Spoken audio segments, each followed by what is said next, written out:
Marwari media आप देख रहे हैं। आज 17 फरवरी 2026 मंगलवार का दिन, हिंदू तिथि फाल्गुन माह की अमावस्या। अच्छा देखिए, आज सूर्य ग्रहण भी है, लेकिन यह ग्रहण भारत में नहीं दिखाई देगा। ऐसे में भारत में आज सूर्य ग्रहण का सूतक काल वगैरह नहीं रहेगा। आज होने वाले सूर्य ग्रहण को यूरोप और अफ्रीका के कुछ देशों में देखा जाएगा, यानी कि भारत में इस सूर्य ग्रहण का कोई भी प्रभाव नहीं होगा। ऐसे में आप इस दिन स्नान, दान, पुण्य, पूजा पाठ आदि सब आम दिनों की तरह ही कर सकते हैं। चलिए नजर डाल लेते हैं आज की बड़ी खबरों पर। शुरुआत करते हैं देश की बड़ी खबर के साथ।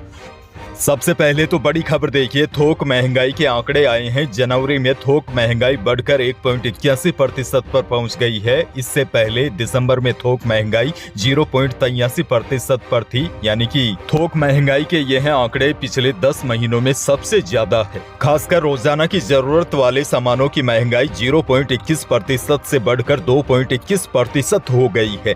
बहरहाल आगे बढ़ जाते हैं राजस्थान से। बहुत बड़ी खबर, बड़ी और दुखद खबर। भिवाड़ी की केमिकल फैक्ट्री में धमाके से 8 लोग जिंदा जल गए। आग इतनी भीषण थी कि इसकी लपटें दूर दूर तक दिखाई दे रही थी। फैक्ट्री में अचानक आग लग गई थी। भीषण आग की वजह से मौके पर पहुंचे राहत कर्मी भी फैक्ट्री के पास नहीं जा रहे थे। आग बुझाने के बाद जब वे अंदर पहुंचे तो सामने खौफनाक मंजर था। जगह जगह शव नहीं बल्कि कंकाल बिखरे पड़े थे, जिन्हें पहचानना भी मुश्किल हो गया था। इन शवों को पॉलीथीन में भरकर बाहर निकाला गया।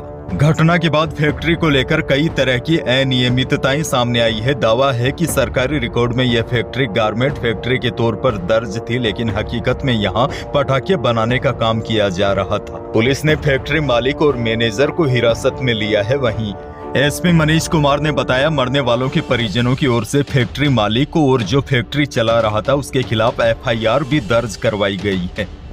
खैर आगे बढ़ेंगे। राजस्थान से एक और बहुत बड़ी खबर। यमुना जल परियोजना को लेकर राजस्थान को प्रशासनिक और तकनीकी सफलता मिली है। हरियाणा सरकार ने हथिनी कुंड बैराज से हासियावास तक प्रस्तावित पाइपलाइन अलाइनमेंट पर लिखित सहमति दे दी है, जिसके बाद लंबे समय से लंबित परियोजना के क्रियान्वयन का रास्ता साफ हो गया है। अब इस योजना के तहत 265 किलोमीटर लंबी 3 समांतर पाइपलाइन बिछाई जाएगी। परियोजना के माध्यम से यमुना नगर से पानी लाकर चूरू, सीकर और झुंझुनू जिलों के कुल 577 मिलियन क्यूबिक मीटर पेयजल उपलब्ध करवाने की योजना है। इससे शेखावाटी क्षेत्र में वर्षों से बनी पेयजल समस्या को काफी हद तक कम करने की उम्मीद जताई जा रही है। वैसे आपको बता दूं, इस परियोजना पर हाल ही में केंद्रीय मंत्री CR पाटिल की मौजूदगी में विस्तृत प्रस्तुतिकरण दिया गया था। इसके बाद राजस्थान के मुख्यमंत्री भजनलाल शर्मा और हरियाणा के मुख्यमंत्री नायब सिंह सैनी के बीच सहमति बनी और अब यमुना जल परियोजना को लेकर प्रशासनिक और तकनीकी सफलता भी मिली है। हरियाणा सरकार ने हथिनी कुंड बैराज से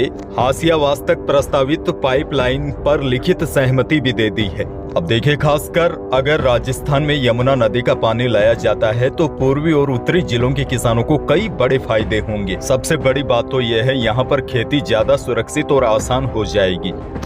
जयपुर से बड़ी खबर। कल शराब कारोबारियों ने अपनी अपनी दुकानें बंद रखते हुए आबकारी ऑफिस के बाहर प्रदर्शन किया। व्यापारियों ने शराब की बिक्री के लिए दुकानों का संचालन समय बढ़ाने के साथ पुलिस प्रशासन की तरफ से किए जा रहे नाजायज परेशान करने की प्रवृत्ति को रोकने की मांग की। हालांकि इस बंद का जयपुर में मिला जुला असर रहा। शहर में अधिकांश व्यापारियों ने इस विरोध में अपना समर्थन दिया, लेकिन कुछ ठेके खुले भी थे। वैसे आपको बता दूं, शराब की दुकानें चलाने वाले लोगों का आरोप है कि सरकार ने बिक्री का टारगेट तो 12.5% बढ़ा दिया है, लेकिन सरकार ने बिक्री का समय बढ़ाने का जो आश्वासन दिया था वह नहीं बढ़ाया गया। आगे बढ़ेंगे। बड़ी खबर। राजस्थान पंचायती राज संस्थाओं के परिसीमन से जुड़ी अंतिम अधिसूचनाओं और प्रक्रिया को चुनौती देने वाली विशेष अनुमति याचिका को सुप्रीम कोर्ट ने खारिज कर दिया है। अब देखिए, बड़ी जानकारी आपको दे दूं। अदालत के इस फैसले के बाद राज्य में पंचायती राज चुनाव को निर्धारित समय सीमा के भीतर करवाने का रास्ता भी साफ हो गया है, यानी कि राज्य सरकार को 15 अप्रैल 2026 तक पंचायती राज चुनाव करवाने ही होंगे। एक और बड़ी खबर देखिए। मुख्यमंत्री बनने के बाद सीएम भजनलाल शर्मा से मिलने पूर्व मुख्यमंत्री वसुंधरा राजे पहली बार मुख्यमंत्री आवास पर पहुंची। हालांकि मुख्यमंत्री भजनलाल शर्मा कई बार वसुंधरा राजे से उनके आवास पर मुलाकात कर चुके हैं, लेकिन राज्य का मुख्यमंत्री निवास पर यह पहली बार आगमन रहा। ऐसे में इस मुलाकात की काफी चर्चा भी हो रही है। राजनीतिक विश्लेषकों के अनुसार यह बैठक पार्टी के भीतर समन्वय और एकजुटता का संदेश देने के लिहाज से भी महत्वपूर्ण मानी जा रही है।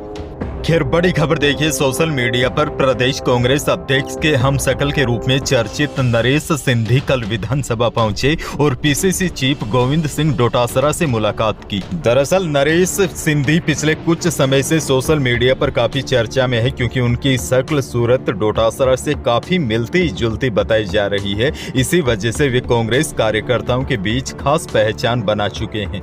मुलाकात के दौरान डोटासरा ने मजाकिया अंदाज में बड़ा बयान दिया। उन्होंने कहा कि उन्होंने नरेश सिंधी को अपना धर्म का भाई बना लिया है।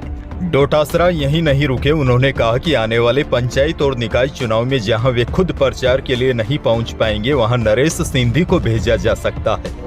बीकानेर से बड़ी खबर, बीकानेर संभाग के सबसे बड़े पीबीएम अस्पताल में भ्रष्टाचार का जिन अब बाहर निकल कर आ गया है। इस बार आरोप किसी विपक्षी नेता ने नहीं, बल्कि सत्ता पक्ष के भाजपा विधायक जेठानंद व्यास ने लगाए हैं। विधायक ने खुले मंच पर स्वीकारा है कि अस्पताल में प्लेसमेंट के नाम पर युवाओं से 1-1 लाख रुपए की वसूली की जा रही है और भ्रष्टाचार की जड़ें इतनी गहरी है कि उनके द्वारा सिफारिश किए गए अभ्यर्थियों को भी नहीं बख्शा गया।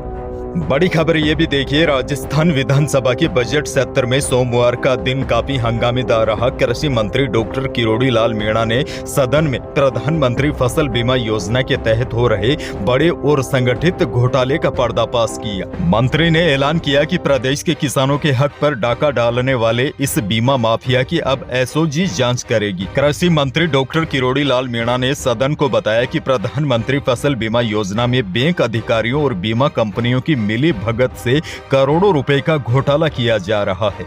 उन्होंने इसे एक संगठित अपराध करार देते हुए घोषणा की है कि इस मामले की जांच अब राजस्थान पुलिस की विशेष शाखा एसओजी को सौंपी जाएगी। डीडवाना कुचामन जिले से बहुत बड़ी खबर, बीजेपी नेता विजय सिंह को पुलिस प्रोटेक्शन मिलने के बाद फिर से रोहित गोदारा गैंग के गैंगस्टर वीरेंद्र चारण और राहुल फतेहपुर के नाम से धमकी दी गई है। गैंगस्टर चारण ने ऑडियो भेजकर कहा है कि जो हाल रमेश रुलानिया का हुआ था वही तेरा होगा। 2-4 दिन की देरी हो सकती है, लेकिन तू कहीं भी चला जाए तुझे छोड़ेंगे नहीं। ऑडियो में कहा गया है कि जो तू कर रहा है ना, उसकी सजा तुझे भुगतनी पड़ेगी। अब इस घटना के विरोध में व्यापारिक महासंघ ने मंगलवार को कुचामन बंद का आह्वान किया है। वहीं डीडवाना कुचामन एसपी ऋचा तोमर ने बताया, मामला दर्ज होते ही सुरक्षा प्रदान की गई है। 2 गार्ड्स 24 घंटे सुरक्षा में तैनात है। जितने भी धमकी भरे मैसेज आ रहे हैं वह विदेशी नंबरों से आ रहे हैं और हम इन्हें ट्रेस करने की भी कोशिश कर रहे हैं।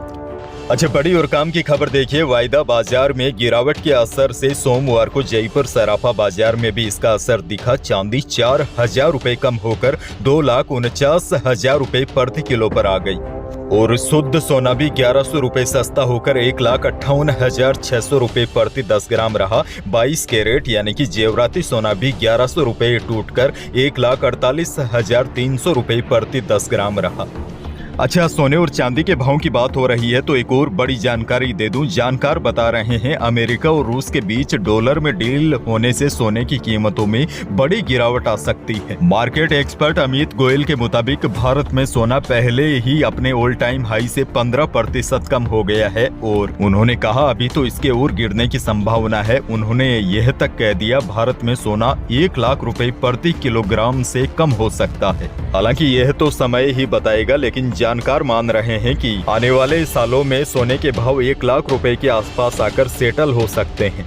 मौसम को लेकर बहुत बड़ी खबर है। राजस्थान में मौसम लगातार करवट ले रहा है। प्रदेश में दिन गर्म और रातें थोड़ी सर्द बनी हुई है, लेकिन कई जिलों में तापमान 35 डिग्री तक पहुंच गया है, जिससे फरवरी माह से ही मार्च जैसी गर्मी का एहसास होने लगा है। दोपहर में पंखे तक चलाने पड़ रहे हैं। लेकिन अब देखिए, बड़ी जानकारी ये है, मौसम विभाग के निदेशक राधे श्याम शर्मा ने बताया है कि आज 17 फरवरी से एक नए पश्चिमी विक्षोभ के सक्रिय होने की संभावना है। इससे जयपुर बीकानेर संभाग में मौसम में बदलाव देखने को मिलेगा।